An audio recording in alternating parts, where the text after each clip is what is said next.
everyone, myself Kritika. Welcome back to Kritika classes. So today talk about CVT PG entrance exam 2024. Okay, so जैसा कि आपको पता है कि CVT PG का एप्लीकेशन फॉर्म रिलीज हो चुका है, इसके रिगार्डिंग ऑलरेडी हमने वीडियोस अपलोड किया था।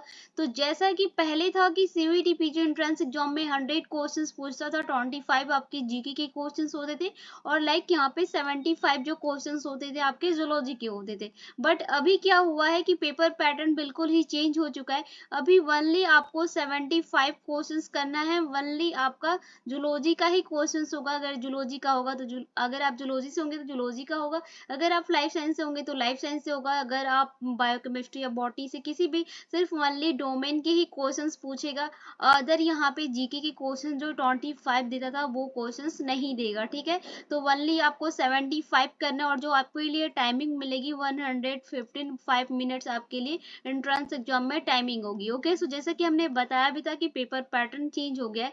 सो यहाँ पे हमने ऑलरेडी सेल बायोलॉजी का हम इम्पोर्टेंट एमसीक्यू डिस्कस कर रहे थे, जिसमें कि हमने टॉपिक सेकेंड ऑलरेडी हम डिस्कस कर चुके थे। आज के इस वीडियो में हम topic third cell division discuss करेंगे। ठीक है, यहाँ पे हमने सेल बायोलॉजी का पार्ट फर्स्ट और पार्ट सेकेंड 2 पार्ट डिस्कस किए हैं। ठीक है, अगर आपने उस वीडियो को नहीं देखा है तो इस वीडियो के डिस्क्रिप्शन बॉक्स में या फिर आई बटन में आपको लिंक मिलेगी, वहां से जाके आप उस वीडियो को देख सकते हैं। ठीक है, अगर आप चैनल पे फर्स्ट टाइम विजिट करें तो प्लीज चैनल को सब्सक्राइब कीजिए और बेल आइकन को भी हिट कीजिए ताकि आने वाली हमारी ऑल वीडियो की नोटिफिकेशन आप तक पहुंच सके। ओके, एंड अगर आप हमारे टेलीग्राम ग्रुप पे ज्वाइन होना चाहते हैं तो इस वीडियो के डिस्क्रिप्शन बॉक्स में आपको लिंक मिलेगी, वहां से जाके आप ज्वाइन कर सकते हैं। ओके, तो चलिए बिना टाइम वेस्ट के वीडियो को स्टार्ट करते हैं। Okay, now question number first की बात करते हैं। क्वेश्चन नंबर फर्स्ट में दे रहा है synthesize of the RNA and proteins take place in. Okay, यहाँ पे ये ऑप्शन दे रहा है, फर्स्ट में आपका ए ऑप्शन में दे रहा है एम फेज दे रहा है, सेकंड में यहाँ पे एस फेज दे रहा है और सी ऑप्शन में G1 फेज दे रहा है और यहाँ पे डी ऑप्शन में G2 फेज दे रहा है। ओके, क्वेश्चन में दे रहा है कि synthesize of RNA and protein में कौन सा टेक प्लेस होता है, तो वो बेसिकली आपका कौन सा होता है, G1 फेज होता है। G1 फेज क्यों होता है, क्योंकि G1 फेज जो होता है वो first phase of the cell cycle का होता है। क्या होता है, सेल साइकिल का ये फर्स्ट फेज होता है। ठीक है, जो G1 फेज होता है वो सेल साइकिल का सबसे फर्स्ट फेज होता है। ठीक है, और इसमें क्या होता है, ये पार्ट होता है इंटरफेज का, ये बेसिकली पार्ट होता है इंटरफेस का पार्ट होता है और ये सिंथेसाइज करता है आरएनए एंड प्रोटीन में टेक प्लेस होता है। टेक प्लेस होगा बेसिकली G1 फेज में। ओके, सो यहाँ सो क्वेश्चन नंबर फर्स्ट का सी ऑप्शन राइट है। Okay, now question number second की बात करते हैं। सेकंड में दे रहा है when does synapses occur during the meiosis. Okay, यहाँ पे ऑप्शन दे रहा है, ऑप्शन ए में दे रहा है जाइगोटीन, बी में यहाँ पे दे रहा है लेप्टोटीन दे रहा है और सी में यहाँ पे डेप्लोटीन दे रहा है और यहाँ पे सी में क्या दे रहा है, पाचेटीन दे रहा है। ठीक है, क्वेश्चंस में क्या दे रहा है कि सिनेप्सिस में यहाँ पे ड्यूरिंग मियोसिस के कौन सा सिनेप्सिस में यहाँ पे अकर होता है, डज अकर होता है। ठीक है, सो बेसिकली जो अकर होता है वो आपका जाइगोटीन होता है। जाइगोटीन क्यों होता है, क्योंकि जाइगोटीन में क्या होता है, ये सेकेंड स्टेज होता है, ये बेसिकली सेकेंड स्टेज होता है प्रोफेज का। ठीक है, यहाँ पे अगर आप इमेज में देखेंगे तो ये सेकेंड स्टेज होता है आपका प्रोफेज का, प्रोफेज ऑफ मियोसिस का होता है। ठीक है, और इसमें ये बेसिकली फॉर्मेशन होता है सिनेप्टोमेल एंड कॉम्प्लेक्स का होता है और सीन करता है वीवैलेंट का। ओके, सो यहाँ पे क्वेश्चन नंबर सेकंड का बेसिकली ए ऑप्शन राइट है, वो ये करेक्ट है। ओके, की बात करते हैं। थर्ड में दे रहा है स्पंडल फाइबर्स और मेड अप ऑफ। ओके, यहाँ पे ए में दे रहा है स्पंडल दे रहा है, बी में यहाँ पे ट्यूबलिन दे रहा है,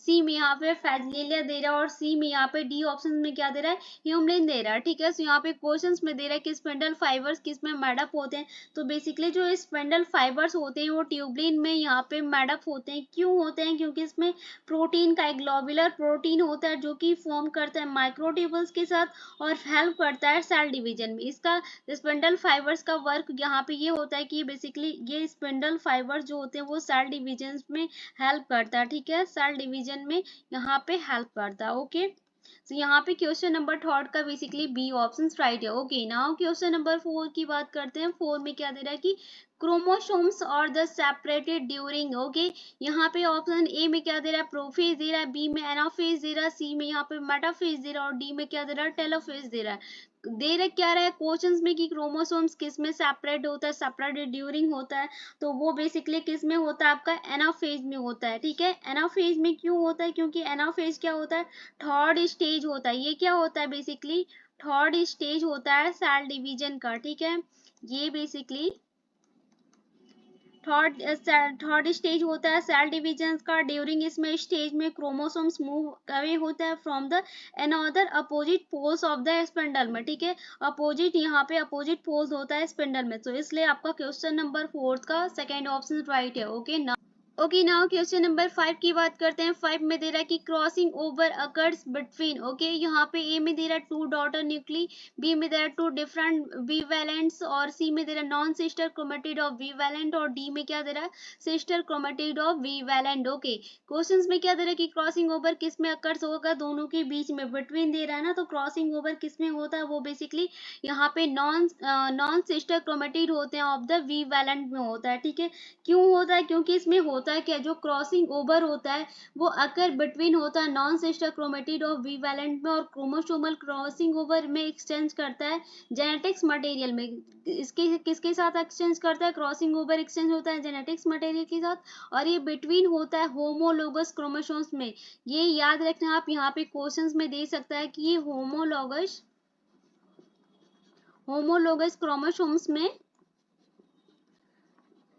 क्रोमोसोम्स में इसका 4 रिजल्ट होता है। क्या होता है, 4 रिजल्ट होता है इन द रिकम्बिनेंट क्रोमोसोम्स में, ठीक है, रिकम्बिनेंट क्रोमोसोम्स में होता है। ओके, सो इसलिए क्वेश्चन नंबर 5 का सी ऑप्शन राइट है। ओके, नाउ क्वेश्चन नंबर 6 की बात करते हैं। 6 में क्या दे रहा है कि replications of centriole occur in, okay, option में क्या दे रहा है, ए में दे रहा है इंटरफेज दे रहा है, बी में प्रोफेज दे रहा है, सी में मेटाफेज दे रहा है, और डी में यहाँ पे क्या दे रहा है एनाफेज दे रहा है। क्वेश्चंस में क्या दे रहा है कि रेप्लिकेशंस ऑफ द सेंट्रियोल किस में अकर होता है रेप्लिकेशंस में, तो वो बेसिकली किस में अकर होता है आपका, यहाँ पे इंटरफेज में होता है, ठीक है। इंटरफेज में क्यों होता है, क्योंकि इंटरफेज क्या होता है आपका, एक सेल साइकिल होता है जिसमें कि एक टिपिकली सेल स्टैंड होता है जो कि मोस्ट ऑफ इट्स लाइफ होता है, और ड्यूरिंग इसमें फेज सेल में कॉपी होती है डीएनए के प्रिपरेशन ऑफ मियोसिस का। Okay, so now question number 6 का ए ऑप्शन राइट है। Okay, okay, now question number 7 की बात करते हैं। 7 में दे रहा है कोल काइसिन्स अरेस्ट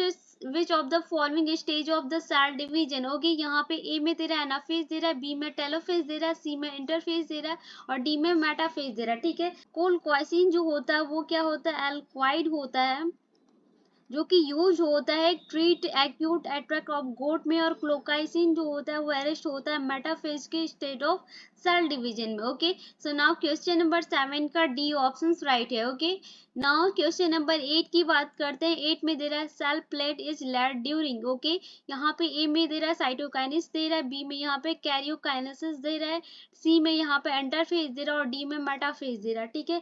क्वेश्चंस में दे रहा है कि सेल प्लेट किस में लेड ड्यूरिंग होगा, तो वो बेसिकली साइटोकाइनेसिस में होता है, ठीक है। किस में होता है, साइटोकाइनेसिस में होता है, क्योंकि इसका प्रोसेस किस में होता है, सेल डिवीजन में होता है, और ये डिवाइड होते हैं साइटोप्लाज्म के साथ। क्या होते हैं ये बेसिकली, और डिवाइड होते हैं साइटोप्लाज्म में, और ये पेरेंटल सेल होते हैं जिसमें कि 2 डॉटर सेल होता है, जो कि अकर कहते हैं meiosis and mitosis and meiosis दोनों में ही अकर होते हैं। Okay, so now question number 8 का ए ऑप्शन राइट है। ओके, नाउ क्वेश्चन नंबर 9 की बात कर लेते हैं। 9 में दे रहा है कि DNA replicates during, okay, DNA किस में रेप्लिकेट ड्यूरिंग होता है, G1 फेज में होता है, या G2 फेज में होता है, या S फेज में होता है, या फिर प्रोफेज में होता है। तो जो डीएनए रेप्लिकेट होता है, रेप्लिकेट ड्यूरिंग होता है, वो बेसिकली एस फेज में होता है। एस फेज में क्यों होता है, क्योंकि एस फेज क्या होता है, एक पार्ट होता है सेल साइकिल का जिसमें कि डीएनए ही रेप्लिकेट होता है, ठीक है। विच डीएनए रेप्लिकेट करते हैं, एक्यूरेट करते हैं, यहाँ पे एक्यूरेट करते हैं डीएनए रेप्लिकेशन, और नेसेसरी होते हैं प्रिवेंट जेनेटिक्स एबनॉर्मलिटीज में। ओके, सो यहाँ पे क्वेश्चन नंबर 9 का सी ऑप्शन राइट है। ओके, नाउ क्वेश्चन नंबर 10 की बात करते हैं। 10 में दे रहा है crossing over occurs during, okay, यहाँ पे ऑप्शन में दे रहा है, ए में दे रहा है डिप्लोटीन दे रहा है, बी में यहाँ पे पचेटीन दे रहा है, और सी में यहाँ पे क्या दे रहा है लेप्टोटीन दे रहा है, और डी में जाइकोटीन दे रहा है, ठीक है। क्वेश्चंस में क्या दे रहा है कि क्रॉसिंग जो ओवर होता है वो किस में अकर ड्यूरिंग होगा, तो जो क्रॉसिंग ओवर ड्यूरिंग होता है वो बेसिकली किस में होता है, पॉजिटीन में होता है। क्यों होता है, क्योंकि इसमें क्रॉसिंग ओवर जो होता है वो बेसिकली पॉजिटीन एक क्या होता है, थर्ड स्टेज होता है ना, होता है यहाँ पे प्रोफेज का, ठीक है। प्रोफेज का थर्ड स्टेज होता है जो कि मियोसिस में होता है। Okay, so now question number 10 का बी ऑप्शन राइट है। नाउ क्वेश्चन नंबर 11 की बात करते हैं। 11 में दे रहा polyploidy can be artificially induced by, ठीक है। यहाँ पे ऑप्शन ए में क्या दे रहा है, सेल्फ पॉलिनेशन दे रहा है, बी में लाइन ब्रीडिंग दे रहा है, और सी में यहाँ पे क्या दे रहा है, इन ब्रीडिंग दे रहा है, और डी में क्या दे रहा है, कोलकाइसिन दे रहा है, ठीक है। तो यहाँ पे क्वेश्चंस में क्या दे रहा है कि पॉलीप्लॉइडी जो होता है वो कौन सा आर्टिफिशियल में इंड्यूस करता है, तो वो बेसिकली कौन सा इंड्यूस होता है, कोलकाइसिन होता है। क्यों होता है, क्योंकि इसमें बेसिकली होता है क्या कि जो इसका कंडीशन होता है, पॉलीप्लॉइडी का जो कंडीशन होता है वो विच नॉर्मली डिप्लॉयड सेल में होता है। किस में होता है, ये बेसिकली डिप्लॉयड सेल में होता है, जो कि एक्वायर्स करता है यहाँ पे वन या मोर एडिशनल सेट ऑफ क्रोमोसोम्स को, जो कि पॉलीप्लॉइडी जो होता है वो कैन बी आर्टिफिशियली इंड्यूस करता है क्लोकाइसिन को। Okay, so now question number 11 का डी ऑप्शन राइट है। ओके, नाउ क्वेश्चन नंबर 12 की बात करते हैं। 12 में दे रहा है क्रोमोसोम और arrange along equator during. Okay, यहाँ पे ऑप्शन में क्या दे रहा है, ए में दे रहा है प्रोफेज दे रहा है, बी में मेटाफेज दे रहा है, सी में एनाफेज दे रहा है, और डी में टेलोफेज दे रहा है, ठीक है। तो क्वेश्चन में दे रहा है कि क्रोमोसोम्स जो होते हैं वो किस में अरेंज अलोंग इक्वेटर ड्यूरिंग होते हैं, तो वो बेसिकली किस में होते हैं, आपका मेटाफेज में होता है, ठीक है। मेटाफेज में क्यों होता है, क्योंकि मेटाफेज जो होता है वो सेकेंड स्टेज होता है यहाँ पे। ये बेसिकली क्या होता है, सेकेंड स्टेज होता है सेल डिवीजन का, ठीक है। ये सेकेंड स्टेज होता है सेल डिवीजन का, और इसमें ड्यूरिंग मेटाफेज में क्रोमोसोम्स अरेंज करते हैं themselves middle of the cells में। Okay, so now question number 12 का बी ऑप्शन राइट है। ओके, नाउ क्वेश्चन नंबर 30 की बात करते हैं। 30 में दे रहा है which phase comes between the G1 and G2 phase. Okay, यहाँ पे ऑप्शन में दे रहा है, ए में दे रहा है G0 GO, एंड बी में दे रहा है यहाँ पे M, सी में दे रहा है S, और यहाँ पे डी में दे रहा है I। क्वेश्चंस में दे रहा है कि कौन सा फेज यहाँ पे बिटवीन होगा G1 से G2 फेज में, तो जो बेसिकली दोनों के बीच में कम होता है वो आपका यहाँ पे S होता है, ठीक है। एस क्यों होता है, क्योंकि एस फेज जो होता है वो कम बिटवीन होता है G1 से G2 फेज में, जो कि इम्पोर्टेंट फेज होता है डीएनए रेप्लिकेट इन एस फेज में। क्या होता है, ये आप याद रखना, डीएनए रेप्लिकेट्स में डीएनए रेप्लिकेट्स में इन यहाँ पे इम्पोर्टेंट फेज होता है, ठीक है। यहाँ पे क्वेश्चंस पूछा भी जाता है कि इम्पोर्टेंट फेज कौन सा होता है, इम्पोर्टेंट फेज कौन सा होता है, तो वो बेसिकली आपका एस फेज होता है, ठीक है। तो यहाँ पे क्वेश्चन नंबर 13 का यहाँ पे सी ऑप्शन राइट है। Okay, okay, now question number 40 की बात करते हैं। 40 में दे रहा है chiasmata formation take place during. Okay, यहाँ पे ऑप्शन में दे रहा है, ए में दे रहा है प्रोफेज दे रहा है, बी में मेटाफेज दे रहा है, सी में एनाफेज दे रहा है, और डी में टेलोफेज दे रहा है, ठीक है। क्वेश्चन भी दे रहा है कि केजमाटा का फॉर्मेशन किस में टेक प्लस में ड्यूरिंग होता है, तो वो बेसिकली आपका प्रोफेज फर्स्ट में होता है। प्रोफेज फर्स्ट में क्यों होता है, क्योंकि इसमें ड्यूरिंग दिस स्टेज में क्रोमोसोम्स डुप्लीकेट में होते हैं। क्या होते हैं, इसमें जो होता है वो ये डुप्लीकेट होते हैं, ठीक है। ये डुप्लीकेट में होता है, और केजमाटा का जो पॉइंट होता है वो पेयर्ड क्रोमोसोम्स का होता है, जो कि रिमेन कंटेन करता है ड्यूरिंग के फर्स्ट मेटाफेज ऑफ मियोसिस में। Okay, so now question number 40 का ए ऑप्शन राइट है। ओके, क्वेश्चन नंबर 50 की बात करते हैं। क्वेश्चन नंबर 50 में दे रहा है एमनियोटिस इज शो बाय। एमनियोटिस क्या शो करता है, यूग्लिना को करता है, या फिर सिलिस को करता है, या फिर हाइड्रा को करता है, या बैक्टीरिया को करता है। तो जो एमनियोटिस होते हैं वो बेसिकली बैक्टीरिया को यहाँ पे सोबाई करते हैं। क्यों करते हैं, क्योंकि एमनियोटिस क्या होता है, एमनियोटिस जो होता है एक simple method of cell division होता है, जो कि ये बेसिकली अकर्स होते हैं विदाउट ऑफ फॉर्मेशन स्पिंडल के जो एप्रियंस होते हैं आप क्रोमोसोम्स में। ओके, सो क्वेश्चन नंबर 15 का डी ऑप्शन राइट है। ओके, नाउ डी करेक्ट है। ओके, नाउ क्वेश्चन नंबर 60 की बात करते हैं। 60 में दे रहा है कि name the type of cell division in which of the daughter cell receive and the exact copy of the chromosomes from the parent cell. Okay, यहाँ पे ऑप्शन में दे रहा है, फर्स्ट में दे रहा है मियोटिस दे रहा है, और बी में यहाँ पे क्लीवेज दे रहा है, सी में इंटरफेज दे रहा है, और डी में मियोसिस दे रहा है, ठीक है। क्वेश्चंस में क्या दे रहा है कि name of the cell type, कितने टाइप के यहाँ पे नेम होंगे सेल डिवीजन में जो कि डॉटर सेल को रिसीव करते हैं exact copy of chromosomes from the parent cell में, तो वो बेसिकली कौन सा होता है, आपका माइटोसिस होता है। माइटोसिस क्यों होता है, क्योंकि माइटोसिस बेसिकली एक यूकैरियोटिक में टू टाइप के आपके सेल होते हैं। पहला कौन सा होता है आपका माइटोटिस होता है, और दूसरा कौन सा होता है, मियोसिस होता है, ठीक है।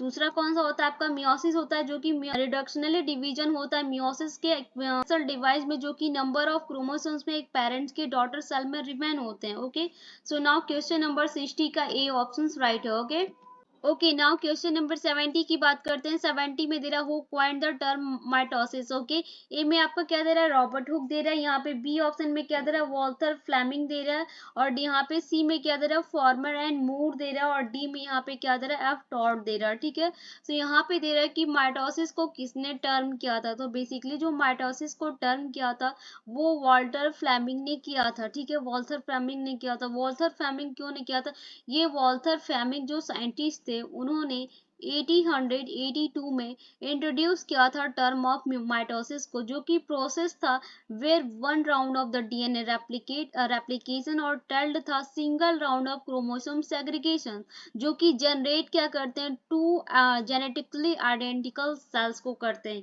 ठीक है, ये याद रखना कि इन्होंने माइटोसिस को टर्म किया था और ये टू जनरेटेड यहाँ पे टू जेनेटिकली आइडेंटिकल सेल्स को इन्होंने इंट्रोड्यूस किया था। ठीक है, सो नाउ क्वेश्चन नंबर 70 का बी ऑप्शन राइट है। ओके, नाउ क्वेश्चन नंबर 80 की बात करते हैं। 80 में दे रहा है which of the following is a microtubule organizing centre. यहाँ पे ऑर्गेनाइजेशन सेंटर कौन सा माइक्रोट्यूबुल्स का, यहाँ पे ऑप्शन में दे रहा है सेंट्रोसोम दे रहा है, बी में यहाँ पे क्या दे रहा है, कीटो कीटोनोकोर दे रहा है, और सी में यहाँ पे G2 फेज दे रहा है, और डी में यहाँ पे क्या दे रहा है, सेंट्रीओस दे रहा है।